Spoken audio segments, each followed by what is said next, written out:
start today's discussion. So the plan today is continue our discussion on the introduction of differential pair and the purpose of having a differential pair and how does one analyze its characteristic. So first thing is that we have briefly introduced the concept of why we wanted to have a differential structure. The main idea is that I have a opposite branch which would then allow me to reference relatively to ground your output signal. Your signal is not relative to ground. The signal itself, especially potential, is relative to the opposite branch. Therefore, create what we call the differential structure. So in this type of differential architecture, one of the key components is to differentiate what is differential signal versus what we call the common mode signal.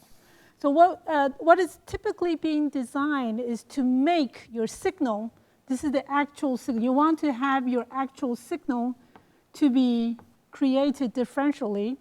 And then common mode signal is typically something coming from environmental noise, so which we wish to suppress.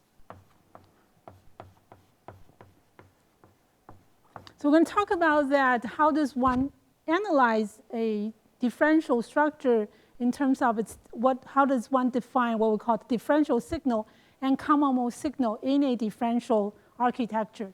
And then we're going to introduce the idea of adding something we call the tail current source. This is being added to the pair, the differential pair we have introduced last time. We're going to explain that step by step to the differential structure. And the main purpose is to further suppress, we call the common mode noise or common mode signal. And then we're going to talk about, of course, we're going to go to the full length as to the large signal characteristic. How does when one operates this differential pair, the best way to think about it is like a seesaw. So it's very much like a seesaw. 一个跷跷板. So it's a seesaw. What happens is that you have something that latch on to your average level, but allow things to swing. So we're going to talk about the differential swing of a large signal. What is the maximum? If you think about a seesaw, what happens is that if I sit to the ground on one side, the highest point is determined by how low one side goes. So it's like a toggle. So we're going to talk about the toggle of current when you have a differential pair. And the anchoring system, this is actually the tail current source. So we're going to talk about that. Why does we have the anchoring system? The anchoring system will then allow us to effectively control the differential pair so that it has less common mode noise into the system. And finally, we're going to do something called a small signal analysis, which will then, instead of having only to look at the we call the voltage gain, we're going to talk about AD and ACM, which are different type. Once the signal coming in, whether it's differential, whether it's signal, so this is how your signal propagates. This is how the noise propagates. So basically, we're going to talk about two types of voltage gain in terms of dealing with small signal. How does the signal pass through the system, and how does the noise pass through the system? It goes through different pathways and through what we call the half circuits. So we're going to talk about half circuits. These are equivalent half circuits. Through the use of equivalent half circuits, one can precisely define whether this device is, this circuit will then allow the signal and noise pass through different equivalent, different pathways. So let's go back to what we have already discussed, continue from Tuesday, which is I'm using in this chapter, we'll actually add we will have MOSFET and BJT versions intertwine each other, meaning that it will come in. You can use both examples. It would basically means basically deliver the same purpose. So I'm going to use a MOSFET version just to illustrate what we have already discussed. So the idea is that to the differential structure, the basic concept of a differential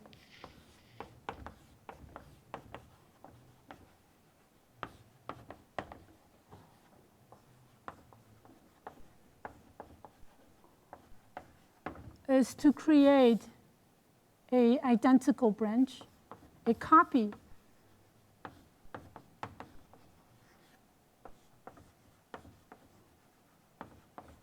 as a reference. Okay, so remember what we already talked about last time. We have VDD. This is the supply. I have RD. I'm using a MOSFET version. So identical simply means that I have M1, M2 matched. We can say match or identical. And RD1 equals to RD2.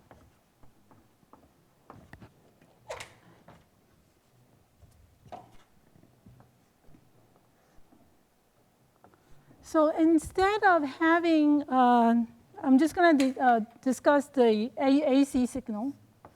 So I'm assuming that this is a capacitive couple, and then we inject a Vs here.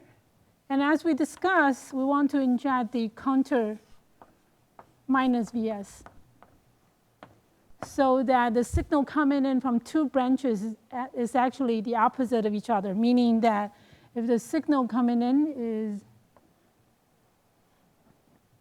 and this will be your input at this point, will be the opposite. So you're simply using an inverting amplifier to make inverting amplifier of a gain of 1. You can invert your input. Okay? And then fed it to a comparative branch. So this is mainly to construct your comparative branch. And then we're going to look at our output. Remember, if this is Vx, Vy. Let me just look at the small signal part. Let's just think about the small signal part. So if it's the AC signal part, Vy, Vx will be minus Gm1 Rd1 times my signal, which is Vs. Remember, we talked about the main reason of this of having a differential structure is to suppress, we call the common mode noise, because noises are typically common mode, meaning that it's the same for the amplifier and its comparative branch.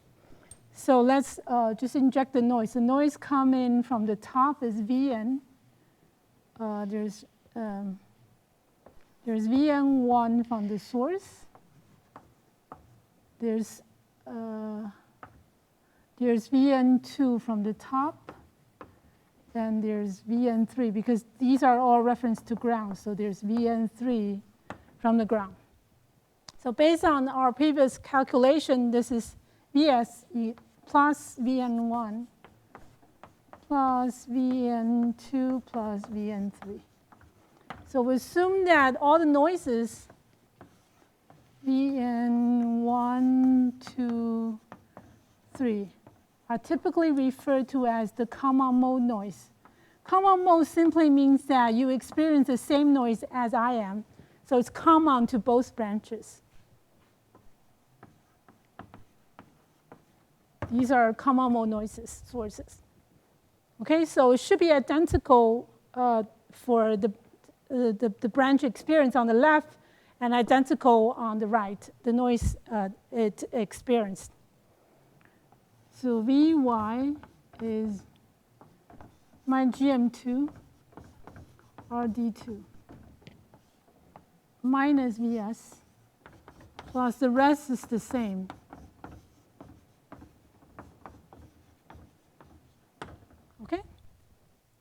So if I could, so one of the key differences is that I'm applying a inverting signal to the opposite branch. Therefore, you get a minus sign out of here.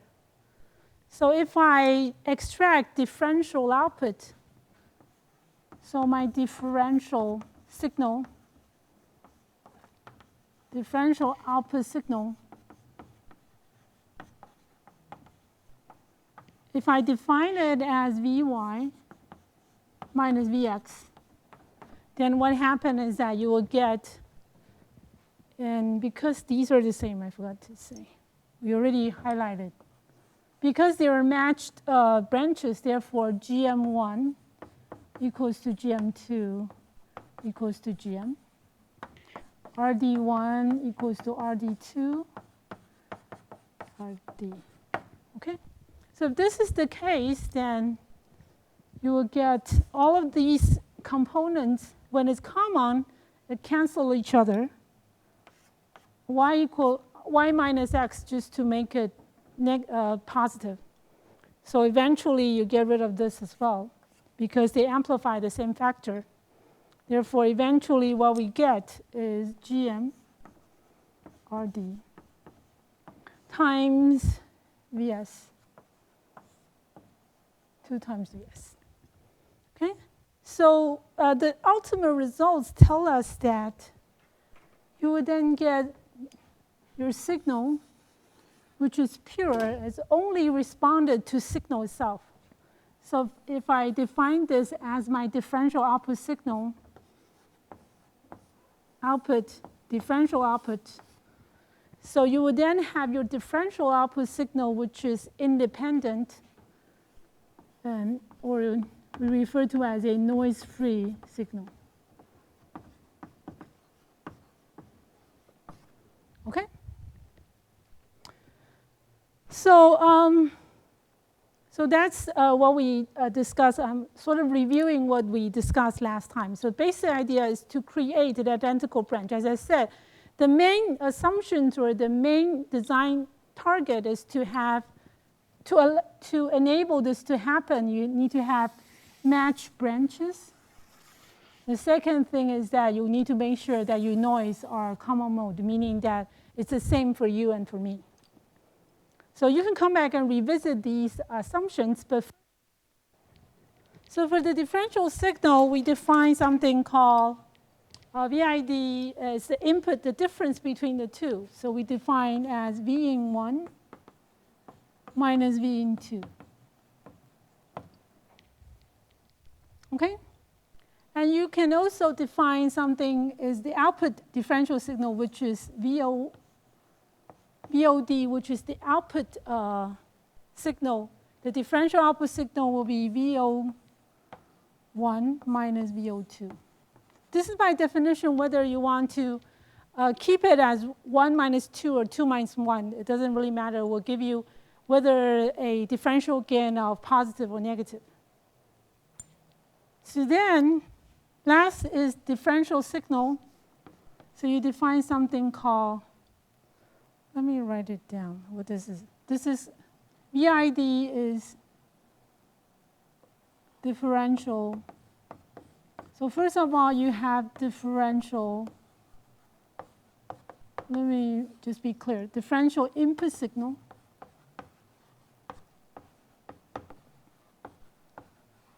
Which is VID, by definition, is the difference between the two signals.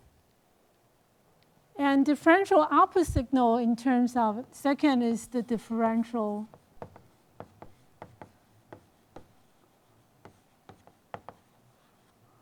output signal. So we're going to spend a little time doing all this definition.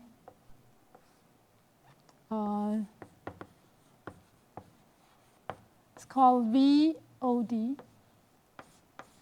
And the definition of VOD, let me make it clear. So this is VOD. The difference between the output terminal, the two output terminal.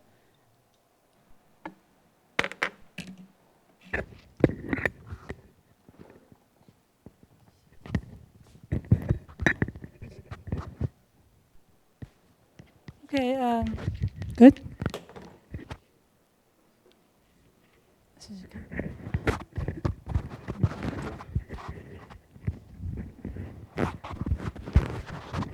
Good. Okay.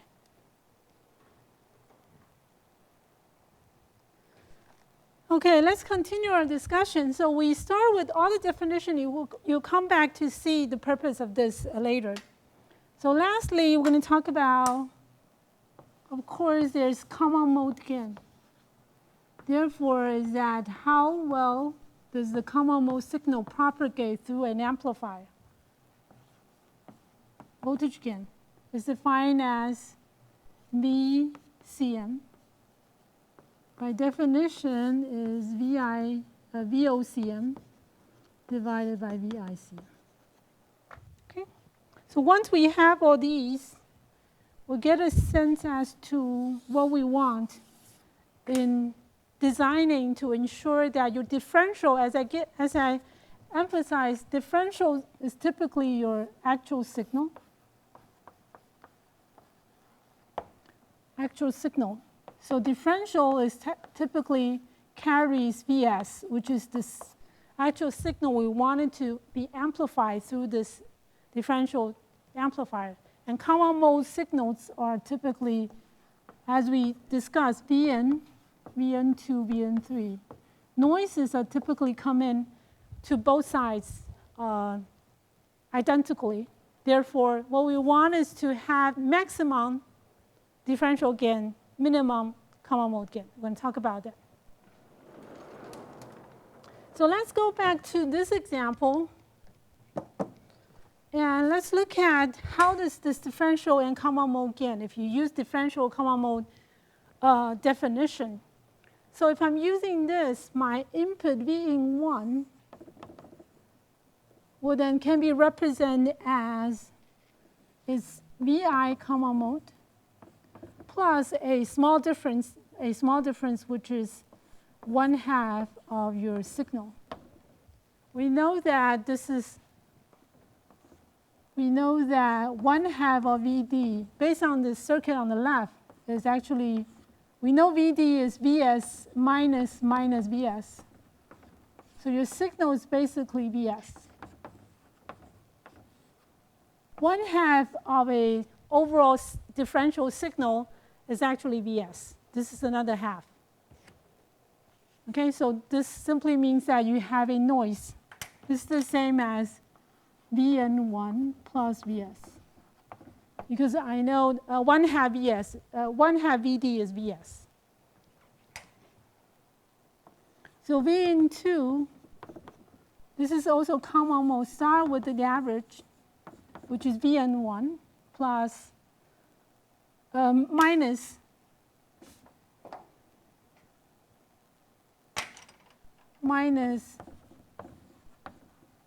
1/2 of the differential signal. So whatever the signals coming in actually contains two components.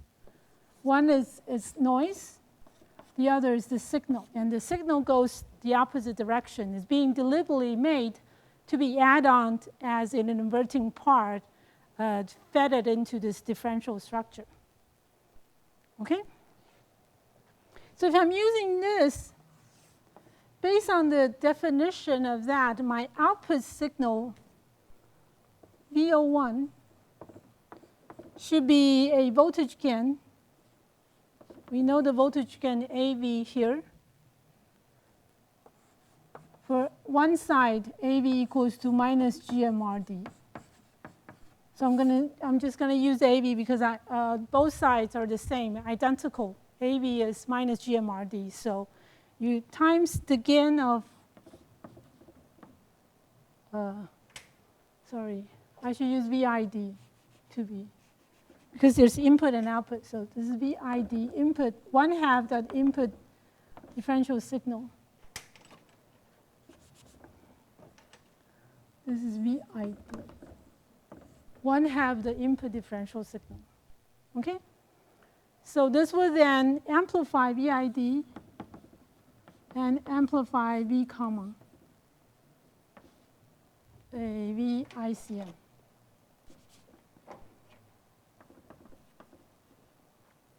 And VO2 will be the same. Voltage gain of the single branch minus VID plus VIC.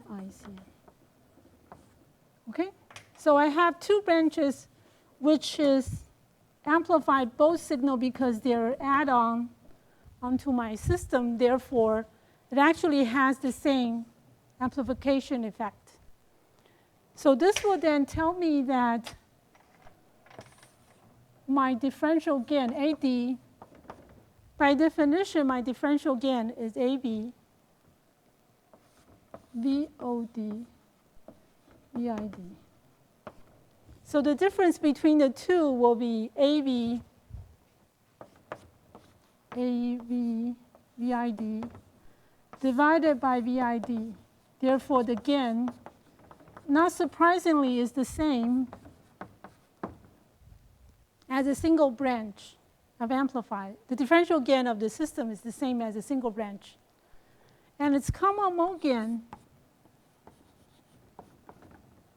by definition, you go back to the definition VOCM, VICM. So by definition, your gain will be the average of 2. So you still get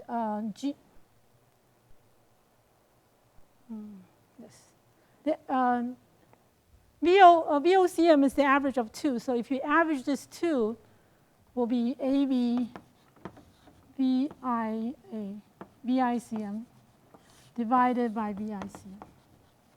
Okay, so the average of the two will be 2 times of that, but the average, there's a 1/2 in front. That's what we get. So you still get voltage gain of a single branch. So that's GMRDs. Okay? So if you look at the simple basic structure, this differential structure, what happened is that it has identical, the differential gain, the size of the differential gain is the same as common mode gain. This is actually problematic when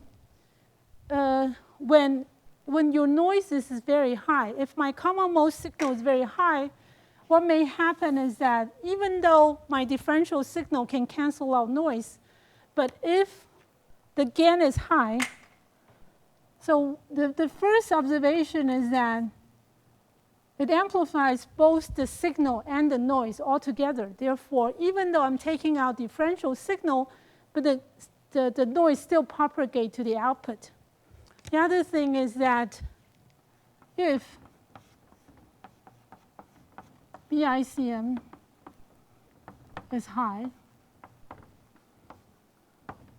and is higher than VS, or your signal, your actual signal, I should say. Your VICM is higher than. So typically what happens is that you wanted to have a high gain if the signal coming in is very small. So if your noise is much higher than the signal, what happens is that the output may saturate VO1 or VO2. May saturate, meaning that the circuit no longer operates in the desirable operation region, the linear region, which we actually expect to provide I should say, make the device operate in the region where it provides a small signal gain. Okay, so it might no longer, this equation might not be valid if I have very large signal, meaning that my VO saturate, meaning that it hits the boundaries, operation boundaries.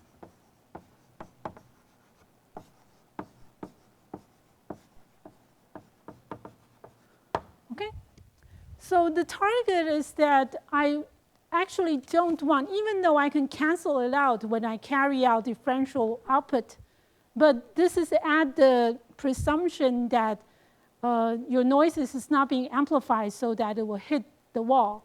Once it hit the wall, then this is no longer valid. Your output may become a constant voltage again, become a common reference. Therefore, your noise will still be represented at the output. The other thing is that you don't actually want the noise to propagate into the system. So typically what we want is to suppress. So to prevent this from happening, what we actually want is how to reduce.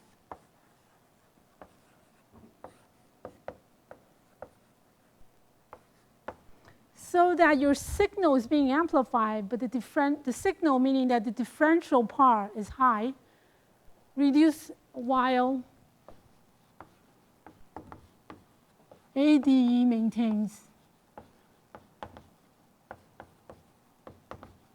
high. So the basic idea is that what we want is that to reduce your noise amplification pathway, but still keep, you don't want to bound it, you don't want to, so if I want to reduce common mode gain, I could simply reduce GMRD, but then it would then reduce my signal amplification factor. So I wanted to make sure that differential gain remains as high. You want your differential gain where it provides signal amplification will still remain, but you want to suppress the gain when the noise looks at, the noise experience. So the key is then we introduce a structure with what we call a differential. This can be typically referred to as a differential pair, but we want to add something so that it will suppress common mode gain. Aside from having a pair, we add something called the tail current source. It's typically a tail because it looks like a tail. So let's draw the circuit so that I get a sense as to. So aside from my previously differential architecture, meaning that I have two identical devices,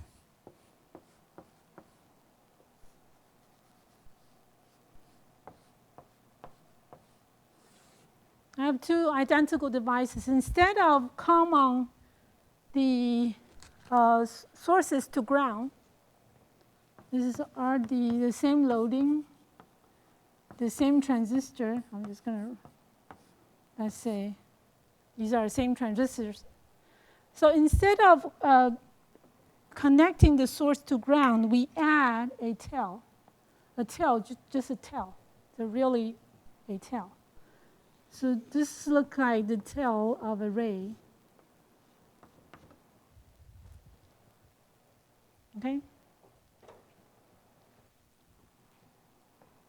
So we add this. This is typically referred to as the tail current source because it looks like a tail. Okay? So then this is similar to what I've drawn in previous cases, is that this tail allowed me to have an anchor to the common mode signal, but then still allowed it to wiggle differentially, meaning that one up, one down operation. So the basic idea is that this tail is like the seesaw example that I said. You then have an anchor at, this is your tail.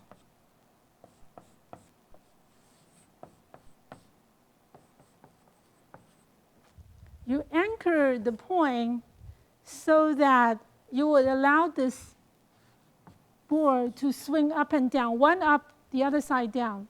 But the average level of the two remains pinpoint at this particular location. That is the main reason of adding a tail.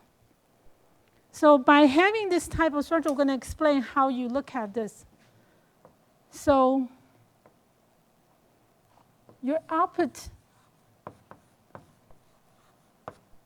node, which is X and Y, can swing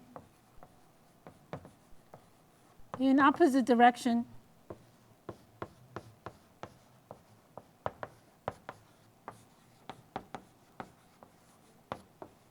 without affecting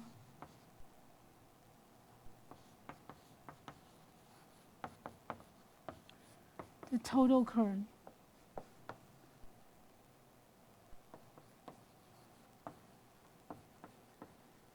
So I'm using a total current. What this means is that ID1,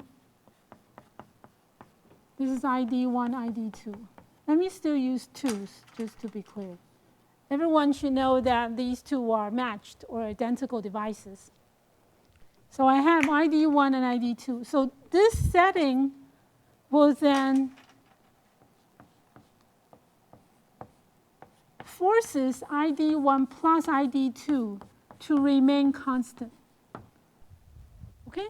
So what does this mean? This means that if ID1 increases, this will then lead to ID2 must decrease so that, that's what I mean by it changes in opposite directions, like the seesaw. One goes up, the other goes down. But because of this constraint, so that the average, your VOCM, by definition is Vx plus Vy, will then be determined by VDD minus ID RD, 1/2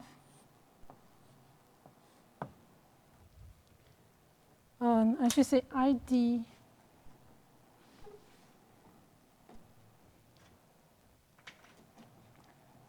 let me write it down this way.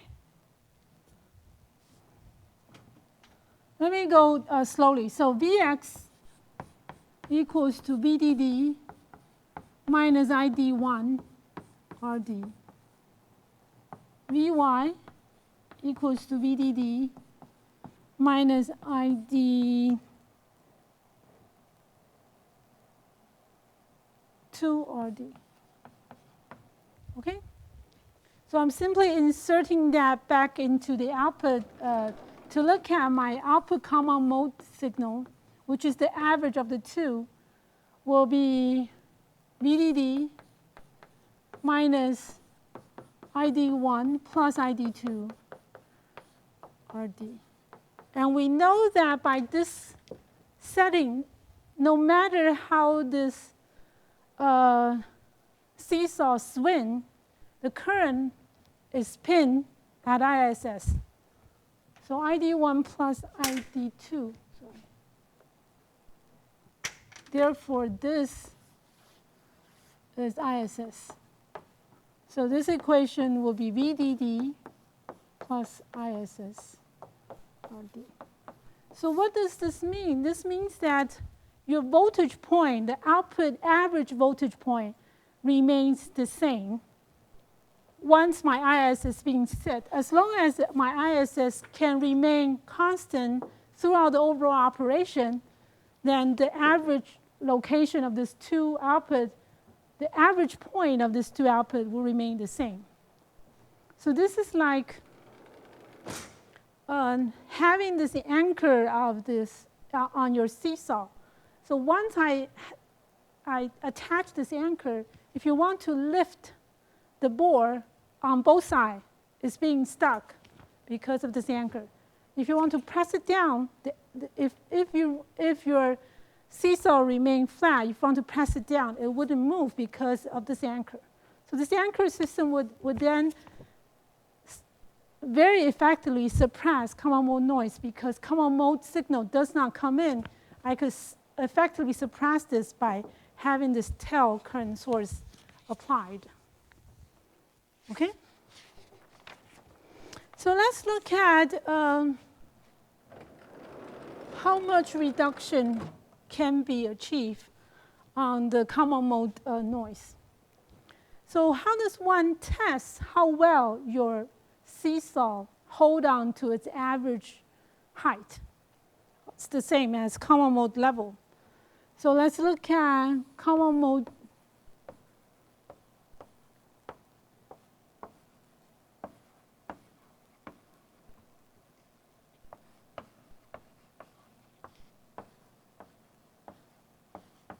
So common mode level analysis is that if I built my seesaw, I want to see if I have heavy stuff putting on both sides on the same weight, how far does it go down? Or if I try to lift it with a force, how much does it lift up?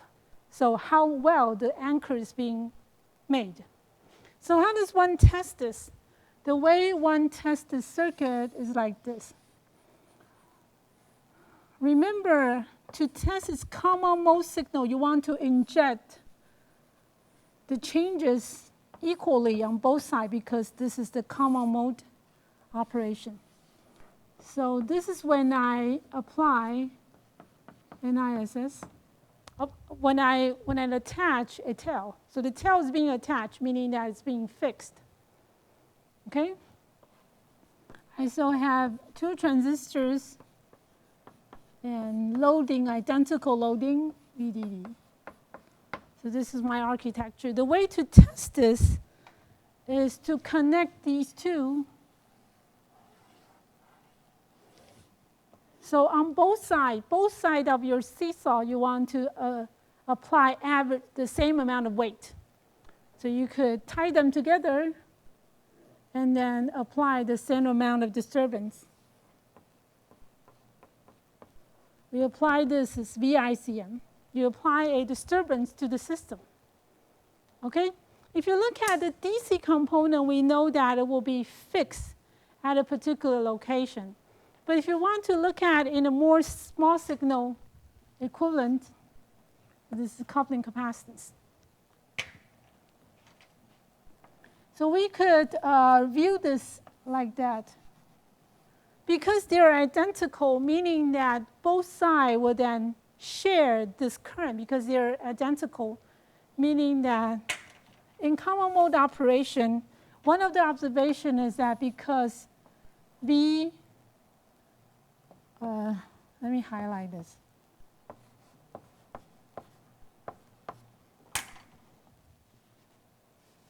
Let me highlight the point and explain what I want to say.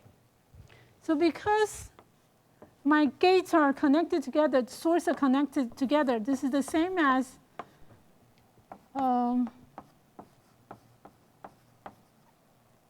because the gates are connected together, I'm shorting the gate on both sides. And my sources are connected together during the common mode test. That is to say, VGS equals to VGS2. And because M1 and M2 are identical,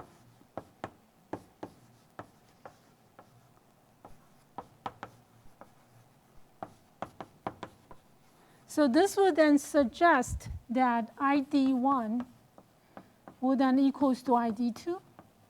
And then the other equation is that I know that ID1 and ID2 needs to follow the sum of both current branch of current equals to ISS. This is IS1. So this is ID1. This is ID2. Okay? So if this is the case, this will simply give me the solution that ID1, ID2 equals to 1/2 ISS. In common mode test, when you apply both sides with the same weight, during common mode test, in common mode operation, or in common mode operation, I should say, in common mode operation, meaning that there's no difference between the signal applied on both sides. So during common mode operation, the current is average between the two. So that if I draw the branch on the left, it will simply be identical to 1/2 ISS, M1 or D. Okay? So this is ideally what happened. This is VI.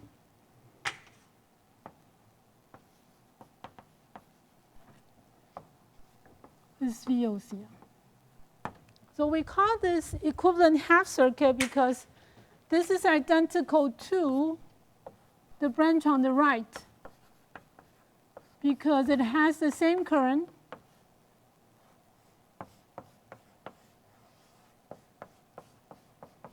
It shares the same input. So branch on the right equals to branch on the left. Both has the same input and same output.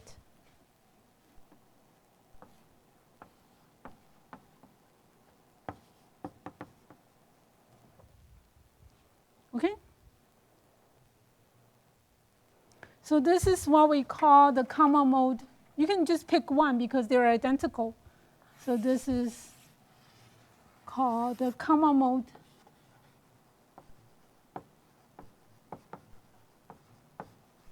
Half circuit.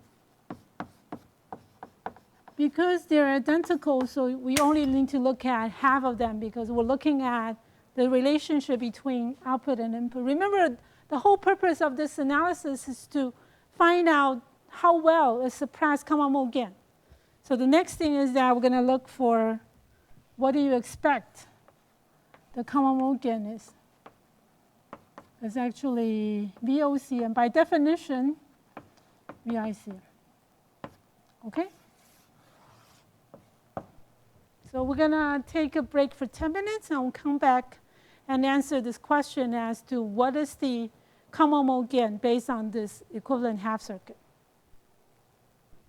我先稍微讲一下，就是我刚刚举的例子。我通常在讲 differential pair 的时候，举的例子就是 seesaw 就是跷跷板，所以如果大家不知道是 seesaw 是什么，就是你想象一个跷跷板，我们做 common mode 跷跷板的设定就是我中间有加一根柱子把它固定嘛，所以呢，这个加了这个柱子之后呢，你还是可以让它摆，因为你不能够把它卡住嘛，你不能够两边。假设我做一个凳子 bench， 两边都卡住的话，那我就是 common mode 也不会动，就是要抬也抬不起来，坐也坐不下去。可是呢，我不行，因为我要 remain。我们刚刚回答的问题就是要怎么样让这个降低，我都用绝对值，然后呢让 differential gain 维持啊。所以呢，你要让它能够动这件事情还能够 maintain， 可是呢，你要让它一起动不能够发生。所以呢，就是跷跷板的概念。所以我们做 common mode test 呢，就是所谓 common mode test， 就是你想象一个跷跷板，中间是固定的，然后两边的 weight 要一样，两边那个人的重量要一样的时候，它就是平的，往下压，然后看这个平的位置有没有动，或者往上抬，两边同时往上抬，抬的力量一样，那它也不会摆荡。那它抬得动吗？它抬得动跟抬不动，就 depends on 你中间拴的那个柱子到底拴的有多牢固。那在这个 differential pair 里面呢，这个拴的柱子呢，就是我们的 tail current source 那个尾巴。So the way to visualize this is that if we want to analyze a common mode behavior, common mode characteristic, so doing the test by applying the same amount of voltage on both sides. So the equivalent half circuit, this will be referred to as the equivalent half circuit. I want to make sure that this equivalent half circuit is for in response to VICM, VOCM. Only when we look at common mode signal, when you lift them with the same force or press it down with the same force. Then the equivalent circuit, when you do common mode operation, will look something like this.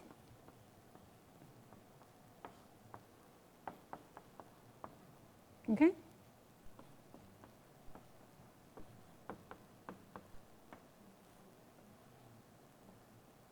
VOCM.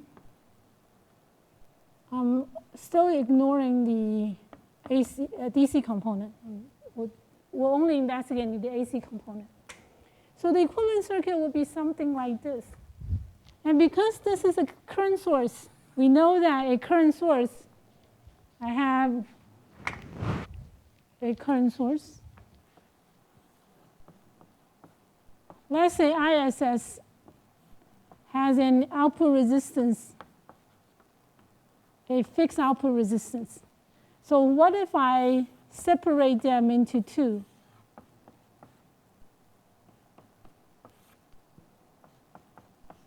One half ISS, one half ISS. Its equivalent resistance, if you're looking down from here, is R out. So this should be, if I use one half ISS as a current source, so the half will then have, you would expect this to be 2 times R out. The resistance will be 2 times higher, because if that's the case, then in parallel, it will be equal to R out, right? This is just to say that this R out, if you use output resistance to look at, is equivalent to 2R out in parallel. 2R out in parallel. I don't know if you can. Let me just write it clearly so that.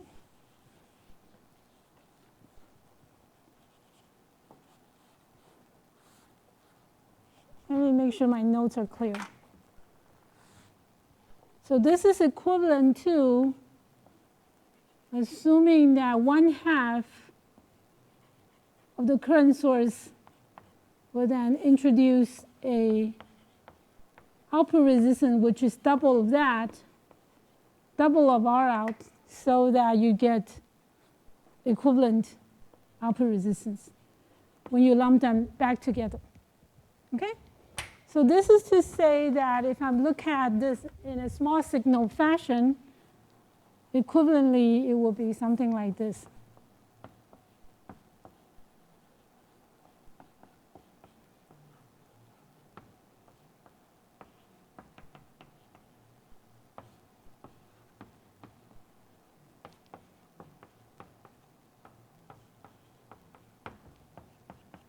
It's small signal.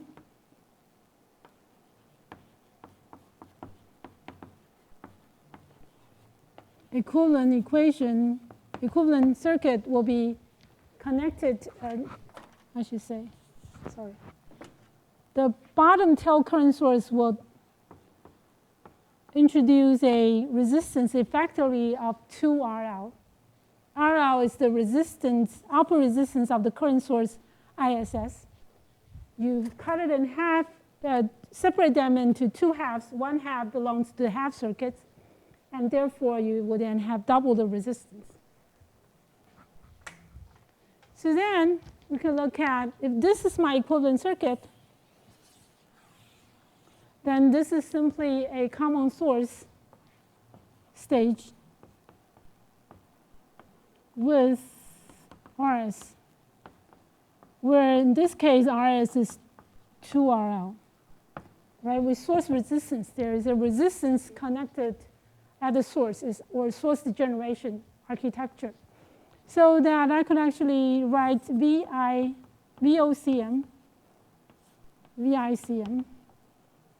equals to minus GM RD 1 plus 2 times GM R out. Okay? So through this degeneration effect of this current source, you could effectively reduce the gain. So this is this by definition is VCM, the common mode gain. So so we look at the extreme case. If I have an ideal, if I can make an ideal current source, meaning that RL equals to infinite, I should have a differential gain approaching 0. Right?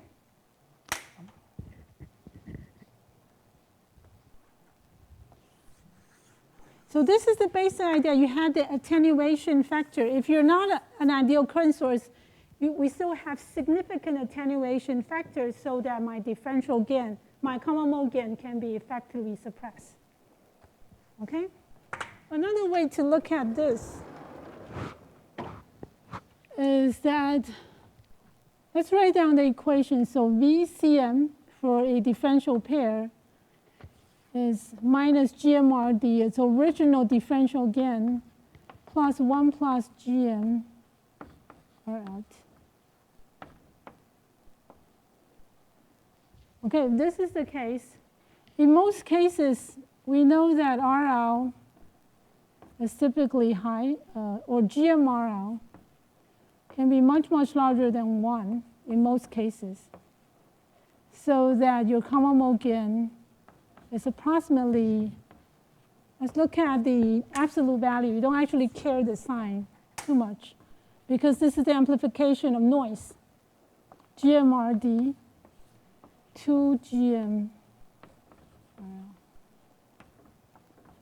So it will become the ratio, it will be determined by the ratio of the loading resistor and your current source output resistance. As long as the current source output resistance is not that poor, we should be able to effectively suppress common mode noise to a level.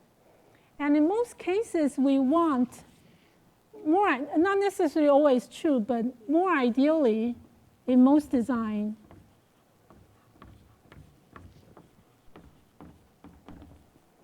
we wish to have a CM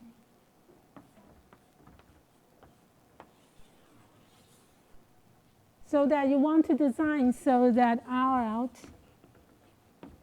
is larger than RD. In most design, this can be achieved by making R out higher, more ideal, or output resistance higher than loading resistance, so that you could very easily obtain a common mode gain which is lower than 1.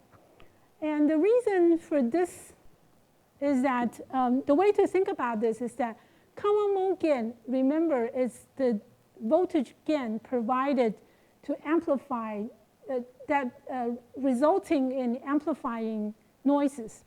So if you go through one stage and the gain is larger than 1, meaning that the noise becomes larger along the system, even though you can cancel them, but if you go to a next stage, then it would amplify again, so that your noise will not be, if you go to multiple stages, what happens is that you still have an increase of your noise, increase of the overall noise along the signal line.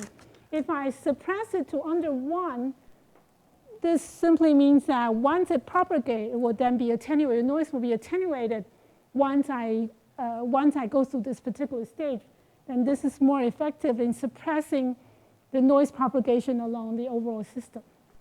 So typically, this is desirable, to have a gain less than 1 so that the noise wouldn't propagate into the next stage, or even become even, at least there's an attenuation factor so that it will not it will not become a large component into the next stage. Okay? So the next part I would like to remember, let me write it down here. So we already discussed the differential and common mode signal, the input and output definition. The next thing we're going to look at is to look at large signal analysis.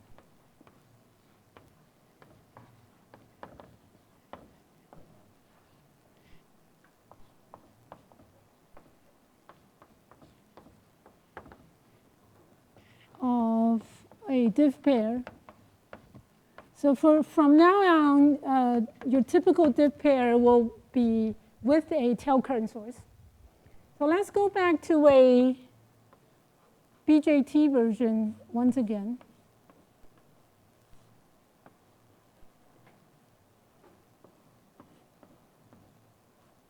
We'll be going back and forth from BJT to MOSFET. So I will then have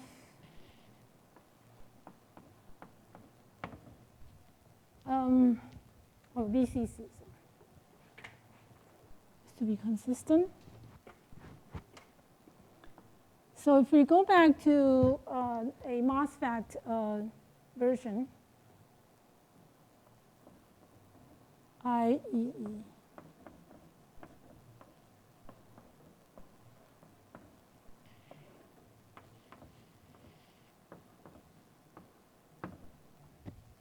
Okay?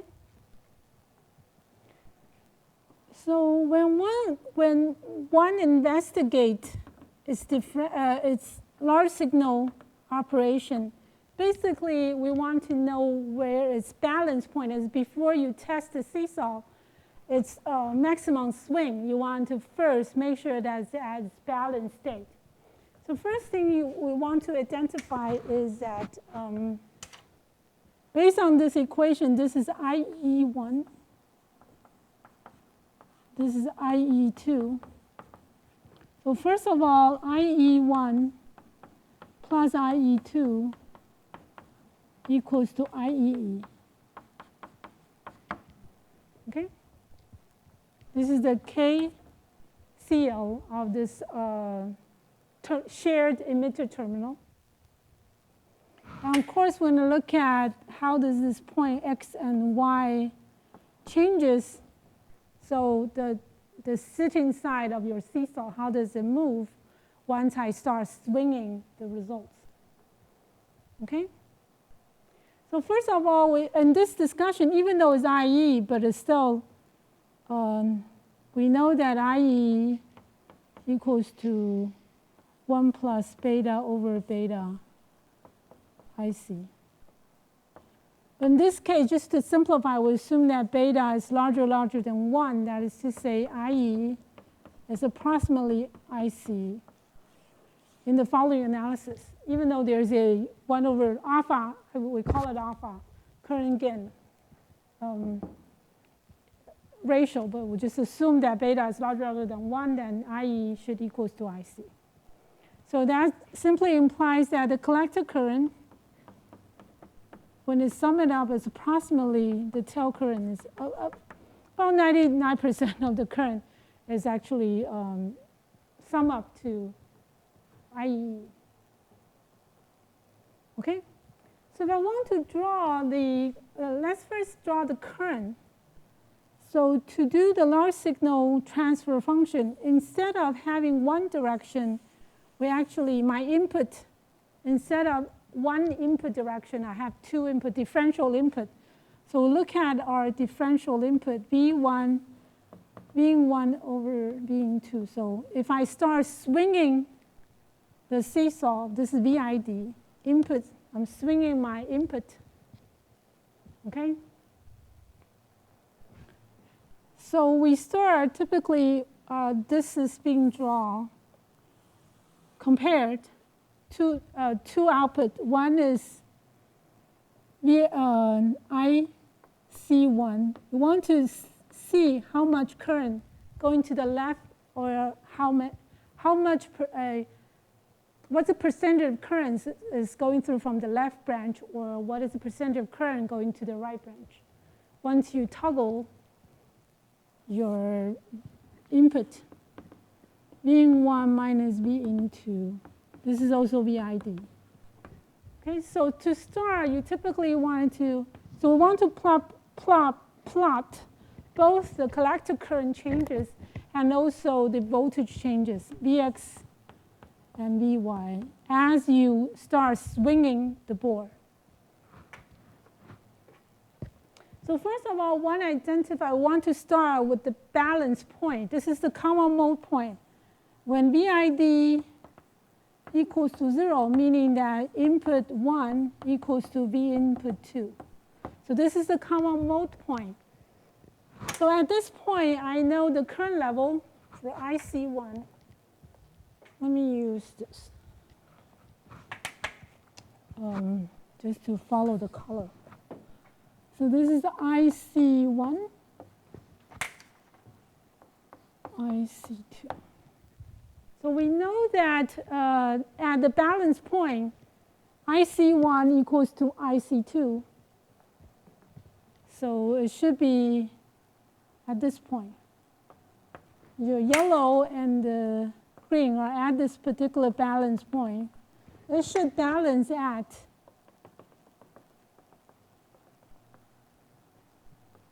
IC1 equals to IC2 equals to 1/2. So this is when we level the board. When you level, it's common mode, you're leveling the board before applying differential weight onto the system. Okay? So if Bin becomes higher, you expect the green line to rise because Bin becomes higher. And then you would expect that to a certain point, it would then take all the current. I'm going to explain when. So it has a saturated level when it takes all of the current. It's like the seesaw is one side sitting to the ground. It's already hit the maximum level. So this will be my maximum level. So if you take all the current, whereas IC1 equals to all the current, takes it all, and when IC2 equals to 0. Right? You want to make sure when you draw the plot, we know that when it takes all, IC2 should be 0 down here. And then when it raises, it should raise at the same rate so that these two add up to be ICC. At all locations, this will hold. This will always hold at no matter what. IC1 plus IC2 equals to IEE. This would always hold in differential operation. It remains the same. Okay? So the same thing when this VID becomes negative, meaning that VIN2 becomes higher. Therefore, IC2 becomes higher. And then it takes over all of them. And the maximum level is the same. At this particular point is when IC2 equals to IEE. When it exceeds the boundary, and then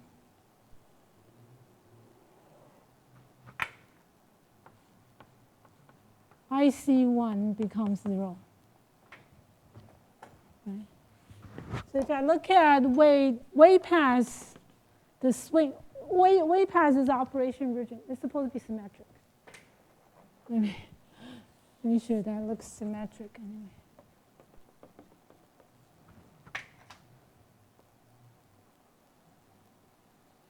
Okay? So at this particular point, this would imply that IC2 equals to 0. So if it way past its boundary hit the saturated level, then it's supposed to reach its highest point. When highest point meaning the highest current meaning that the current is being steered on the left or on the right. So if you look at this current changes once you operate it in a swing mode. This is the common mode node. You start common mode where you start with the balance, and then once you apply more weight on one side, it starts to lower down all the way to ground, lower down all the way one side. If one side hit the ground, it saturates, so it takes up all the current from the branch, and the other is suppressed to 1. So if you think about it, this is like when you control V1, V2, it's like a current steering circuit. Through V1 and V2, through the difference, through VID, we could steer current through either the left or the right branch.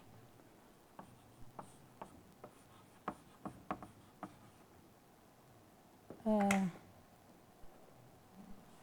me write down. To steer current through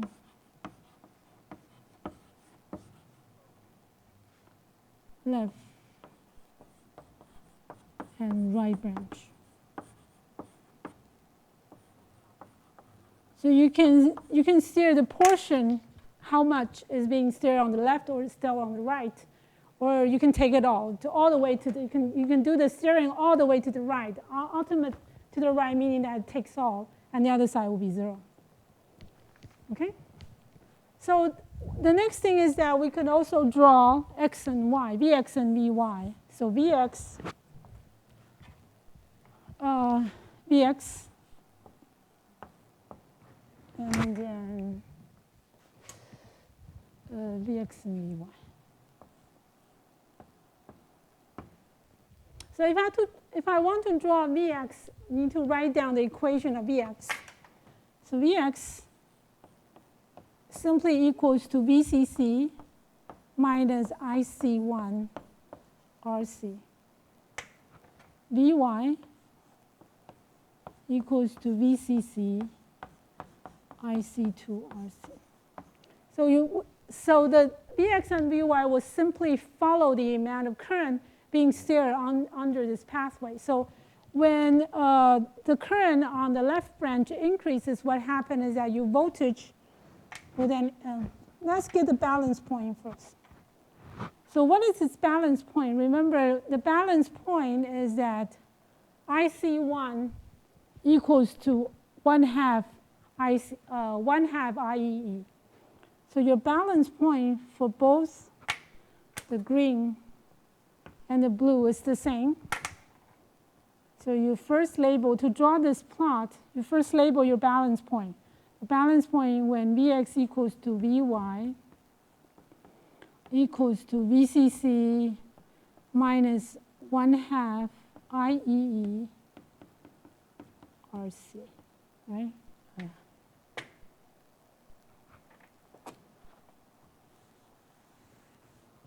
Let me move it to the right.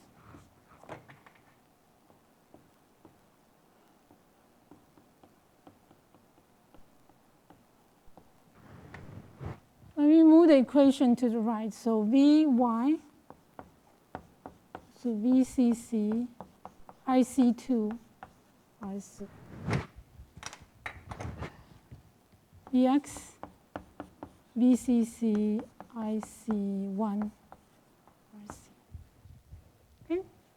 So first of all, we start with the balancing point. This is the balancing point.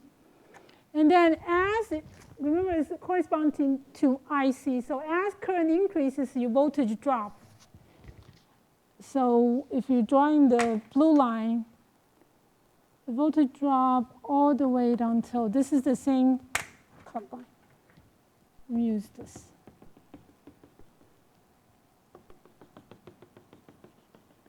So the VID where you hit the transition point, this is typically referred to VID max. We're going to explain why. Minus VID max. So when you exceed the saturating point, meaning that one end is sitting down to the ground, that would then means it saturates. So the saturating point is defined by what we call the VID max. And then so this will then go down lower all the way and then it would hit its lowest point. And what is its lowest point? Lowest point is when it carries all the current. So the lowest point, this level, will be Vy equals to VCC minus it takes all RC. Okay? So it can also rise to the top. So you follow the green line. It will go all the way to the top. So what is the maximum current? This is when the IC1 equals to 0. When IC1 equals to 0, this will simply be, my slope is not the same. Let me just make sure that I got the slope right. Okay? So this is when Vx, I'm sorry, it's Vx. Just So your maximum, the lowest point is when you take all the current so that it has maximum voltage drop on the left side. When you take all the current, this will be the lowest point. And Vx highest point is when it does not carry any current, so this is VCC. Okay, so this is VCC line. This is the lowest point. Because it's a symmetric structure, so the opposite side will move in the opposite direction. Therefore, this will then correspond to the red line in terms of current. When the current starts to drop, your Vy increases all the way when it's 0. So this is when Vy equals to VCC. When collector current 2, IC2 increases, what happens is that your voltage starts to drop. And when it saturates at the same level, this is when Vy equals to VCC minus IEE. When it takes all the current on the right branch, therefore your Y point is at its lowest. Okay? Good. So this plot, there's two things we need to know. One is that your operating point, your operating region, you don't actually want, to make sure that it responds to your signal, you want it to be operating in this region. So these are, within this is what we call a viable operation region of your seesaw. Your input operation region. Other than that, it saturates, so it no longer changes, it reaches maximum levels. So this is your viable input operation region. So we have a input.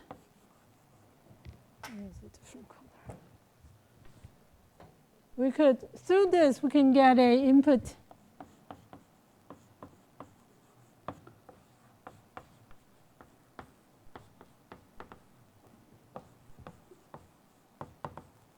that is when your differential, the difference between the two weights, there's a maximum. If this weight is too high, then it will, the difference between the weights is too large, then it will hit the saturating level. So VID must be smaller than VID max and must be larger than minus VID max. The input operation region is defined by these two boundaries. Okay? And how does one determine VID max? This is being determined when most of the current, at a particular point, most of the current will be taken by one side. So the way to find this is just to, because it's an exponential characteristic of bipolar junction transistors, we always use a more arbitrary definition to see that when this happens is that when most of the current is being taken by IC1. So the way to find this is V in 1 should equals to VBE equilibrium plus a small little difference delta V plus VE. Let's say this is my VE. Let me highlight it.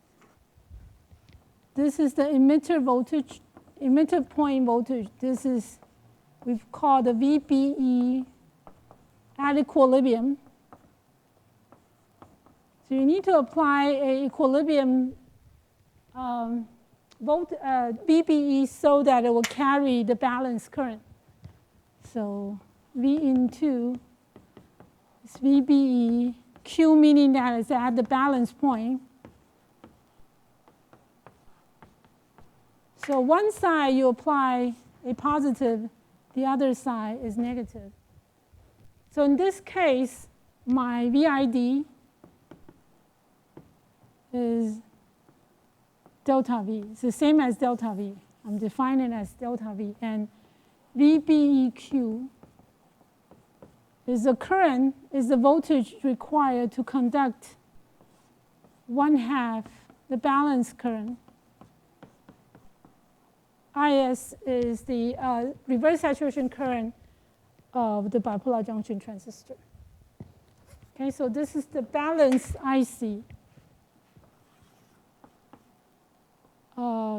IC at operating point.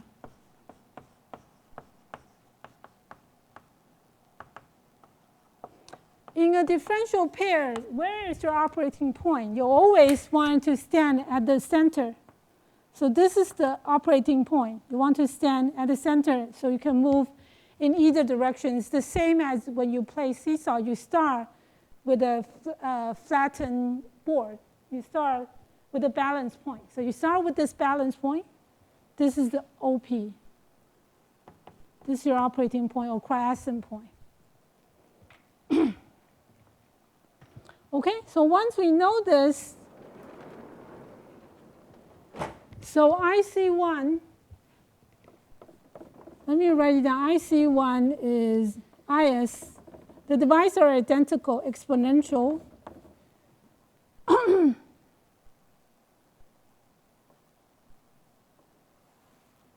going to put in all the voltage.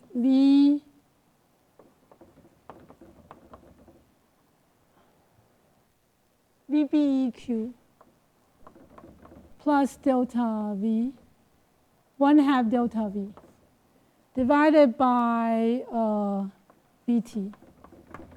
IC2 should be IS. This is VBE, so balance point minus 1/2 the applied voltage on the between base and emitter. So IC1,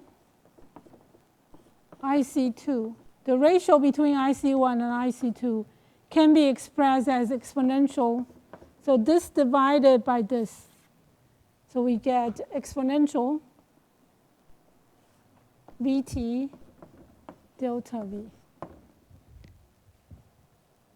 Okay? So as I said, how does one determine ID maximum? So ID maximum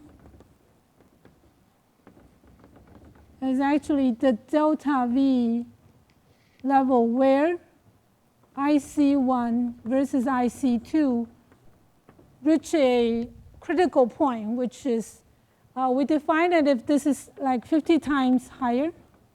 The ratio between the two, if it reached 50, meaning that only 2% goes to the other side. You won't, on this large linear scale, you won't even see the difference.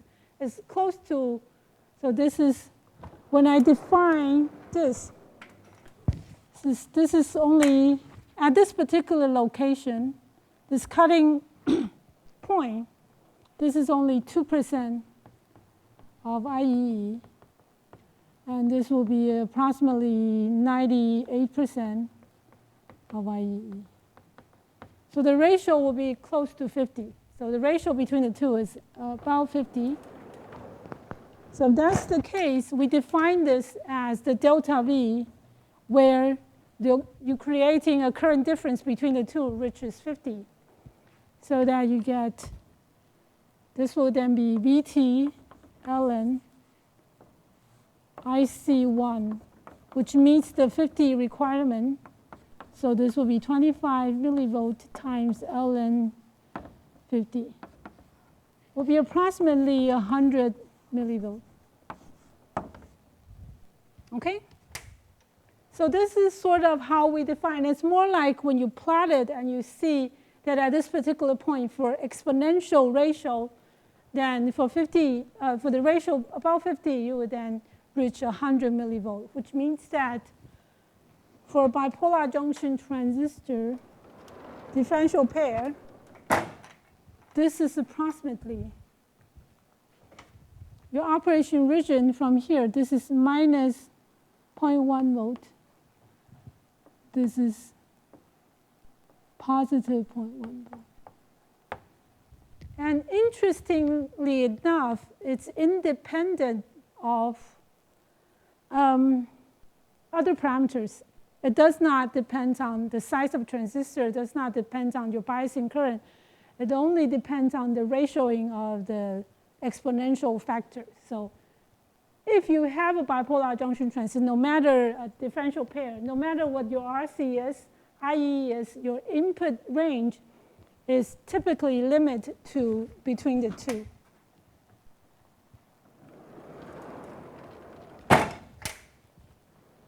So this is to say that for BJT, diff pair, the input range, input operation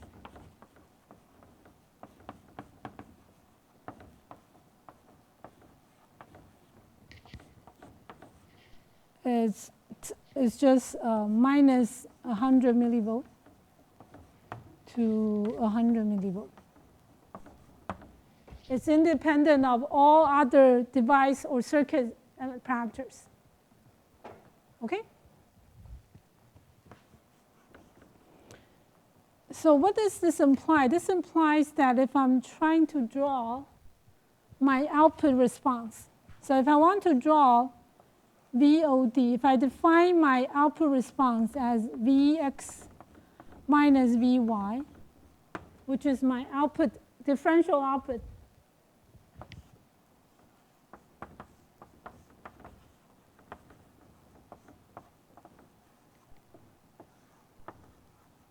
if I want to draw my differential output, you simply use the blue line, subtract the yellow line. It will look something more like this. If I want to plot a differential VOD as a function of EID, we already know that it saturates at minus 100. Let's say if this is millivolt.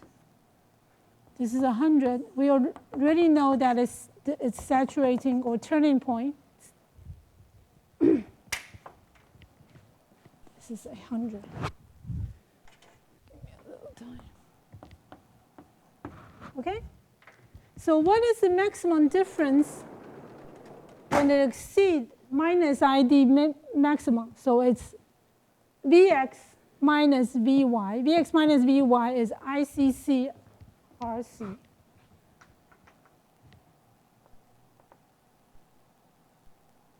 So this is IEE RC. And then at the center, when Vx equals to Vy, so we know that it's supposed to be 0. And then when it passes positive 100 millivolt, it should saturate again to negative IEE RC. Okay? So that between the two, it will be very similar to a straight line. You can approximate it by a straight line.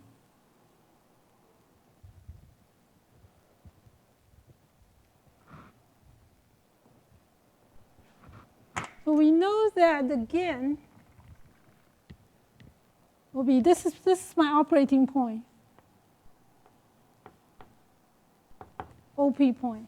And the slope at this operating point will be defined as the differential gain. And we'll do that when we have the differential small signal half circuit analysis. So this will be defined by the small signal gain. Okay? So one of the key important things, let me review this once again. The highlight is that we know that it's overall, this is the large signal.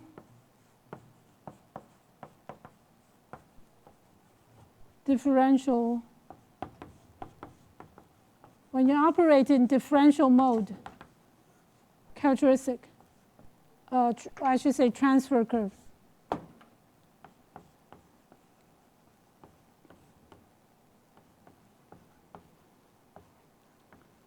So there's two operations. One is that it has a limited input range. This is defined. Your input range is independent of all the setting, independent of the current level, independent of a biasing condition.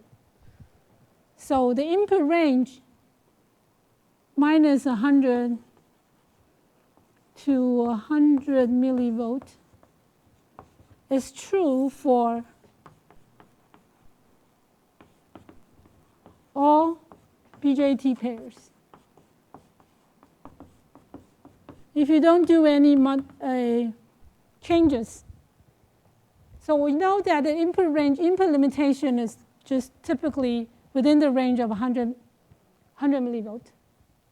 Second is its maximum swing, or maximum level, I should say VOD max, is when it takes all the current. So when it hits the saturation, the maximum difference is IEE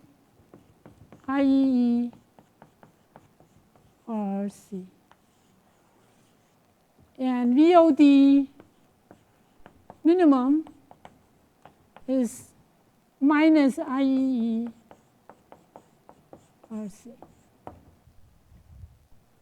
So if you look at this as a differential, fully differential amplifier, then your maximum and minimum, I should say differential,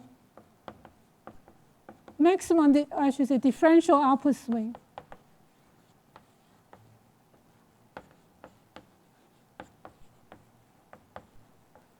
will be VO max minus VO minimum. This is no longer one level, it's differential. So it should be IEE RC times 2. One side is just 1. So you swing to one side, it's 1 IEE RC. But if you consider both sides swinging, then the maximum swing, we call the maximum output swing, will be 2 times of that. Okay? Is good? So one of the key challenge of bipolar differential pair is that its input range is typically limited to a very narrow band, meaning that I need to make sure that my differential signals are very fair balance. If you exceed it, if your input ranges exceed a little bit, for example, if you have a larger signal source, if your signal amplitude exceeds this, it will very easily reach saturation, meaning that it's a very, very sensitive pair, so that it will then hit saturation very easily. So there's ways to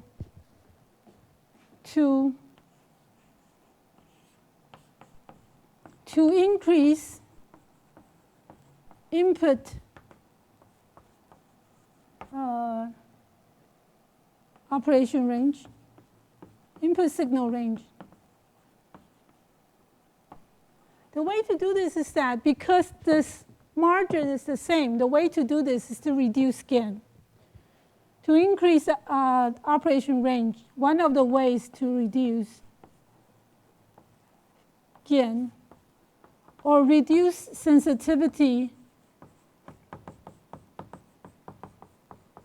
of the pair. The way to do this is, remember, I referred many times that bipolar junction transistor is a very sensitive device. Therefore, if you exceed the boundary, it's only 0.1 volt margin. If you exceed, then it saturates on either side. So that if you want to make it less sensitive or make it flatter, the other way is to make it wider or flatter is to reduce gain. And the way of reducing gain we have already discussed is by emitter degeneration. So by emitter degeneration, I should be able to lessen the gain. And how does one do this? I'm just going to give you a sense. We're not going to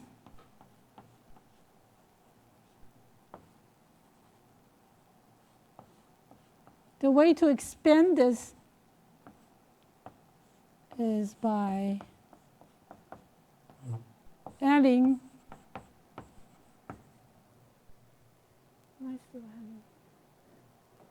RC. So the way to reduce your sensitivity is to add RE. This is degenerate. You have to do it on both sides so that it will, once I added RE, the response will be something more like, let me use a blue line.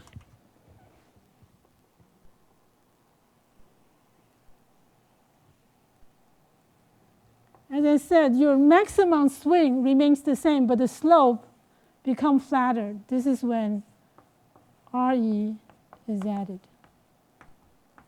So by doing so, I should be able to expand my operation region. OK? 所以我简单很快的 summarize 一下，就是一个 differential pair， 最简单的概念就是它是一个电流 steering， 就是电流控制，有点像你用方向盘去控制的，就电流是你可以一的往右边转，或往左边转。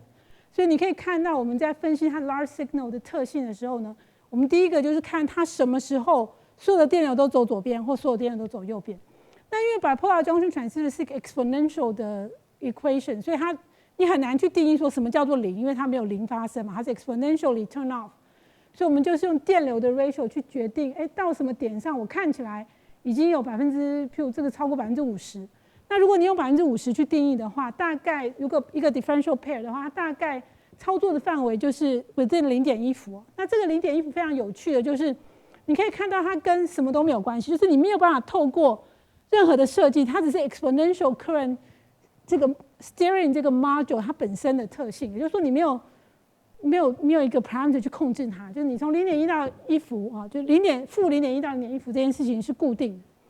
那然后呢，另外一个重要的点就是它的 maximum swing， 就是它最多，当你往上跑跟最低的电位的差呢，基本上就是有你给的 loading resistance 跟 IE 就是 balancing current， 所以你要摆多少，这个是比较有 design 空间的。就我刚刚讲，这个进去这个点，这两个点是没有什么空间，只要你用bipolar pair， 它就是长这样。那所以呢，我刚才最后就讲到说，那如果说我想要改变，如果说我的讯号本身有的时候不是这么小，就是我的讯号本身不是在100个 millivolt 以内，我讯号假设大一点点，那它有很可能就撞到墙了，很容易撞到墙。那所以呢，我们要怎么办？我们要怎么样 extend 我的 input range？ 如果我的讯号本身不是太小的话，所以我就可以把它的敏感度降低，因为我这个 steering 的东西太敏感，稍微往左边一点就已经全部走左边，稍微往右边一点就全部走右边，这是因为 exponential 的 modulation 的效应嘛。那所以呢，你可以做的事情就是我们之前在讲，怎么样子让它不这么敏感，就是加那个省水阀。省水阀就是加 degeneration，emitter degeneration。所以加 degeneration 就会看起来比较像这样子。不过这个只是给大家一点概念，就是说 differential pair 它的特性，你重要的要知道的就是它的balance 点在哪里？什么时候它会 hit saturation？ 它的 operation region 是多少？那它的 swing 是多少？这个是 large signal 我们通常关心的东西。那我们下礼拜回来呢，会继续讲 MOSFET 的 counterpart， 然后呢会开始讲小讯号，就在这个点上面这个斜率到底是多少？我这边虽然画一直线，实际上这个斜率只有在中间是最大的。那我们会稍微再跟大家做相关的讨论。OK。